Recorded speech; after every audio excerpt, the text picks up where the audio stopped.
Hello there. I don't know if you can possibly hear me clearer. It is just to see if I could do a brief chat uh, tonight, just on YouTube. So something happened. I don't know what is wrong with our streaming software. So it won't connect to the YouTube. And even though the whole program for the evening has been sort of sorted, for some reason, right, the software is not linking up well. It's like a general problem. So it's not linking up with, what do you call it, with YouTube. And therefore, all of the needed materials or content to back up the conversation tonight are not readily usable, since the software can really link up with YouTube. So if you have a chance of seeing this, it's just me trying to fill in the gap for just a few minutes. Let's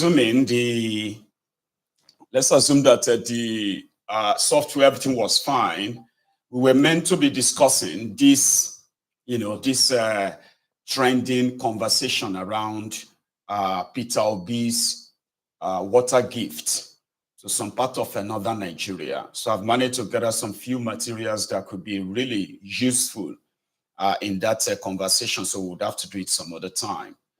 But just touching on it, for just talking about it sake, and at the same time, trying to enlighten some minds, some people that could be easily swayed by the persuasion, aggressive persuasion of those who have decided to rubbish that gesture. But it is not even about the gesture itself. It is not about them and the complaint about the gesture. I don't know if some of you have seen the picture. First, I kind of want to quickly check to be sure that I'm not just talking to myself. So if you stumble on this, it is so much like not the regular way of how we do it on Maiyegun's diary Politico, but for some reason, our streaming software is not linking up with YouTube. So that's why you won't see all other, paparazzi and all that. It's all plain and just straight there. But you will need to let me know if you can hear me, so that I will believe, I will know that I'm not kind of talking to myself. So the real conversation behind the supposed topic for this evening, among many others that I've sort of selected, right? So the main motive, or let me say the main mission for this message tonight would have been to question the entitlement. Would have been to question the entitlement of some of these northern or Sharia North entitlements. I know that I'm not the only person who probably observes that. So the entitlement of the Sharia North is kind of something that, apart from the quota system, that a lot of us understood how it all started and why.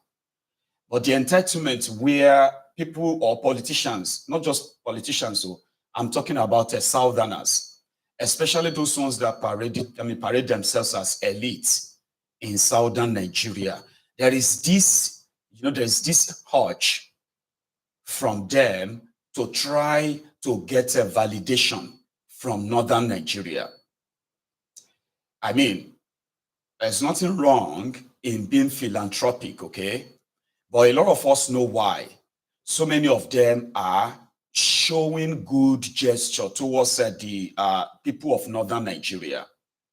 But if you look at it critically, you realize that, these are sort of given the Northerners the kind of entitlement of, if you want to be accepted, we need to accept you before you can be sure that we need to validate you because before you can be sure of, becoming something in Nigeria.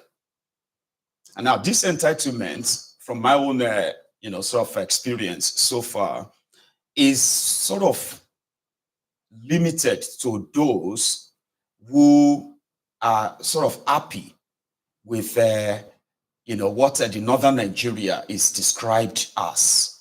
Kind of, is the poorest part of Nigeria. They are the, they are the least educated, all that kind of posture. All right. So here is what I picked out of that, right? As much as a lot of us, a lot of them are trying to receive their, what do you call it, validation, and therefore being nice and all that, I haven't really seen a single Northern politician who has kind of come down south. Like you see the Southern, politicians, elite and the rest of them, trying to be so nice, trying to be like, in order to get the validation of their Sultan, their Emir, kind of. Even at that, they are not wholly accepted. But if the elite clear them, they don't have to worry about their followers. So Peter Obi, as you must have seen some of the pictures and videos of him going about, like giving them money to, erect their own boreholes, right? Nigeria is a place where even the government of Nigeria, the federal government, right, is instead of working on a proper water system, at least a sort of a water system that you can say this is a federal water scheme to give water or access to water to so many communities that have been sort of cut off. In Nigeria, there are communities. Nigeria has been independent now for for 63 years, and it's going to be 64 years in the next few months. Nigeria's independence. Don't let it shock you. All right, there are so many tens of thousands of communities in Nigeria that have actually not seen electricity before. They have never seen government water before. In this 2024, there are still many of such communities who have never seen electricity before. So when you now talk about development, you can begin to question what exact development are the criminal politicians in Nigeria really putting in place. I'm talking about real infrastructures, basic infrastructures like water. In southern Nigeria, almost the entire southern Nigeria is surrounded by water. But water everywhere, but no water to drink. So a lot of people have resorted into self-help by, drilling their own boreholes for water. So this is how it has been. But at the federal level, you will see them budget over 150 million naira for one single budget. For one single borehole. 195 million for one single solar powered street light. And they still won't do it. Right? So part of the first question I was asking when people kind of, were reacting to the type of supposed hand pump borehole that Peter Obi was sort of paying for in northern Nigeria. Part of their kind of a complaint was that it wasn't, it's not looking presidential or so. And then, like I said, when you have to question the type of development these guys talk about, like Millennium Development Goal and all of that nonsense, right? To the point that northern Nigeria, water, not just northern Nigeria, even southern Nigeria, okay? But you see that part of northern Nigeria is more extreme. They believe that the ground of northern Nigeria okay, is too solid and too strong, that you need a real tool, a proper drilling tool to actually be able to drill and find water. But billions upon billions and trillions of naira in allocation has been sent to that region that couldn't provide water. Or more people and animals, they are drinking from the same stream. I'm talking about water that even looking at it alone can make you sick. In northern Nigeria, even in southern, that's why it's somehow like, oh, it feels bad that I can't use my streaming software tonight. You know me now. I have gathered different pieces of information that are going to help this explanation better. But like I said, call it brief, a little bit of, insight into what we'll probably delve into later, okay? They said to drill a borehole in northern Nigeria, for you to find water, you need at least 10 million naira. That's all you need. 10 million naira, you can actually bring water to the surface. And to the point that in the areas where they have no electricity, no power, no nothing, you could give them hand pump borehole, where all they have to do is to use their hand and pump the water. And as long as they have access to the water, the problem is solved. So somehow, like what I believe the obedient have done, that in Nigeria, people don't believe that anybody can actually listen to you discussing politics without you giving them money. Do you get that now? People kind of know that. It is like universally agreed abnormality. You need money. If the voters will be asking you for money, Nigerians will be asking you to give them money before they can even look at your side.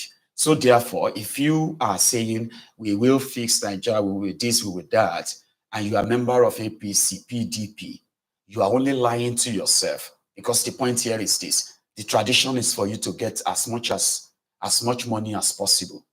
After buying or settling them or bribing them to get their tickets, then you need more money to bribe the people you want to come and serve. So it was the obedience that proved to all of us in mass. The first set of people to prove to us that you do not need to pay people before they can stand up for you and vote for you in the recent time is Omoyele Showore's AAC in 2019. The AAC scored, I think, 34 or 36,000 votes. But these were votes that you can say, as allocated to them or by the INEC, these were votes that you can say they were not bought with any shishi, because they didn't even have the money to give anybody. But that didn't move a needle. Okay, it didn't move a needle. However, until 2023, when the obedience came, despite all of the rigging machinery and the rest of that, they shook everybody. They shock all of us. They shock me. They shock a lot of us. And so many people who are attacking them today are among the people who never saw them coming. They became so kind of overwhelmed to the point that they started feeling like the obedient became arrogant, and their slogan is that we know they give shishi. And I remember at the time that people used to tell them, the real voters, they are not on Twitter, they are not on Facebook. But despite all of the rigging stuff that you witnessed, they were still awarded over 6 million votes that they did not pay a dime for. Well, that's another thing, okay? Where some of, especially the articulators, the articulated moguls, they were so enraged that could have been 6 million from Obedient, 6 point something million from Atifku. That would have prevented this Tifnumbu, but it would have given you the SPV career criminal boys too. Anyway, so they were not happy and still not happy, especially with you. But you proved it, that you could challenge the system without having to bribe anybody to be on your side. Sure you get. So they proved that. They also exposed the entire establishment in Nigeria that they are actually a bunch of cowards who didn't have real power, except the power to try and implicate those they considered as a threat on trumped-up charges like treason, or you are trying to destroy the country, and so many other nonsense they usually say. Yeah. So this guy, after all of the shenanigan and the charade of your 2023, the same Peter Obi, who you can now consider to be a private citizen, kind of, decided to to ride on that acceptance of, from especially the young people, to further prove to people that, listen, not only that you don't need money, okay, to rubbish this establishment and expose them in a way to show who they really are, criminals.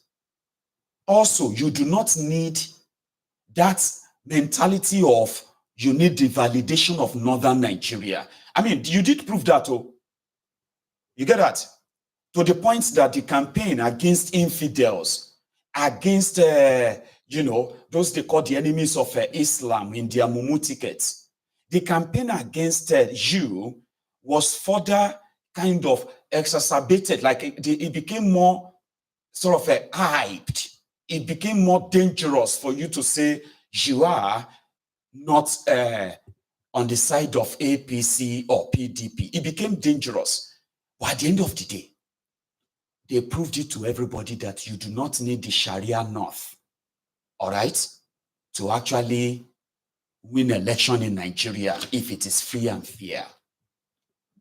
I mean, Northern Nigeria got demystified. It got demystified that they had problems with their own laws that says you must have this, you must have that, including Abuja, including this and that. That became an issue, and that was because of them. So he continued to rile them. He continued to make them to talk more about things they told you were impossible to do. They were not easy. So the election or the charade was over, and it is time for governance. And as you know, politicians are all talks, no actions. So I think the guy chooses to further expose some of the myth, some of the lies, some of the, half-truths that they have used to, or propagandas they have used to deceive millions of people from generation to generation. Somehow his actions are considered provocative. They actually said it in Northern Nigeria, that Obi running to say he won't be president is a threat against the survival of Northern Nigeria. And therefore, anyone standing with Obi is an enemy of Northern Nigeria. They actually said that during their charade. It was that strong. But when the results started coming up, right, it became obvious that except they have to rig it, change the figure, and damn the consequences, they were gone. All those myths, all those Shokoto Caliphate, all those Fulani this, Fulani that you have been hearing, all of that were demystified. But the institutions in Nigeria that were supposed to stand up then, they were already on their knees, kissing the ring of the new drug lord. It was a long process. So here, we did not know that, like Okorocha, Peter Obi has invested so much in Northern Nigeria, not just in charity. We're talking about in investment. Facilitated billions of your naira for businesses in Kano, businesses in Kaduna, businesses that are kind of like visible and real. Not his own direct businesses, but businesses of those he believed could really do better if they were given the opportunity. And they are there. So your criminal politicians for 63 years in northern Nigeria to start with, couldn't provide water. Every now and then, they continue because they enjoy it that way. People travel kilometers to go and get ordinary water. So the guy, they don't have election now, right? So you can't say he's doing it because of election. But somehow, Baba, he riled them up so bad that people became angry. That Obi is giving water.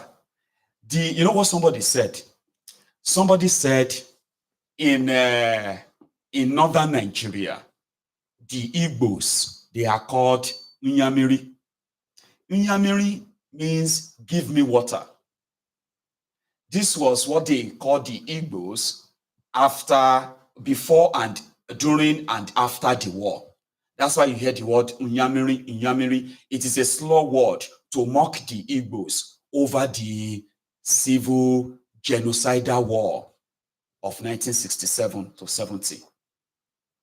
But again, isn't it ironical that 50 years after that civil war, the Igbos that were asking for water, called Unyamiri, give me water, they are now the ones giving water to the people of northern Nigeria. What has the northern politicians, northern elites, what have they really done in Igbo land that you can actually point out when you want to judge Obi or judge anybody who is using their personal money to give what your criminal government couldn't give to you? I know, like, why are you mad at him and you are not mad at the people who failed to provide those things? Like, if the water was flowing, would anybody need Obi's water? Would they need any water from Obi? But the real thing that should really get you thinking is that if all of these Southerners who do everything to try to get the validation of the North, they build schools for them. They go there, they build hospitals, they renovate their clinics. Baba, they give their children scholarships here and there. Of course they do. Then now they give them water. There is no one that can come out and say, okay, Asobi, come and is this the type of water the Northerners are giving the Easterners? Or do you think the Easterners don't need water too?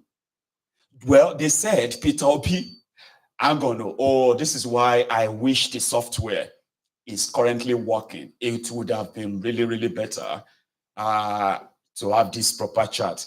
Yes, I think it is working now. Do you know what we're going to do? Even though we are starting late, Abi, I know I've been speaking for the past 35 minutes, right? I want you to all log out now, and join me in a proper live where I have all the details, where I have everything you need to know, and they are not just me telling you. I will be showing you exactly things that are happening among others. Is that all right? Now don't go anywhere. Oh yeah, log out now because I am doing the same thing. And you are going to see the setup for the broadcast tonight. In the next 5 minutes, we're going to be back live properly. Yeah? I will be back.